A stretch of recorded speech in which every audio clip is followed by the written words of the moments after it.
V9 news ધારી ચેનલમાં આપનું હાર્દિક સ્વાગત છે। જોઈએ આજના મહત્વના સમાચાર। અમરેલી શહેરમાં મોડી રાત્રે આગ લાગવાની ઘટના સામે આવી છે।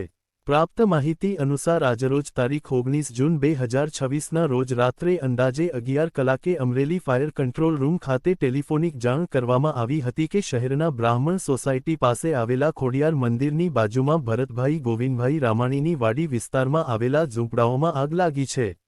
જાણ મળતા જ fire officer H.C.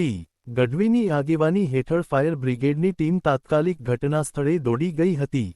Fire team દ્વારા ઝડપી કામગીરી હાથ ધરી પાણીનો મારો ચલાવી આગ પર કાબૂ મેળવવામાં આવ્યો હતો। આ આગની ઘટનામાં 2 ઝૂંપડાઓ સંપૂર્ણપણે સળગી ગયા હોવાનું સામે આવ્યું છે, જ્યારે ફાયર ટીમની સમયસરની કામગીરીના કારણે 5 જેટલા ઝૂંપડાઓને આગની ઝપેટમાં આવતાં બચાવી લેવામાં સફળતા મળી હતી। સદનસીબે કોઈ જાનહાનિ નોંધાઈ નથી। હાલ આગ લાગવાનું ચોક્કસ કારણ અકબંધ હોવાનું જાણવા મળી રહ્યું છે।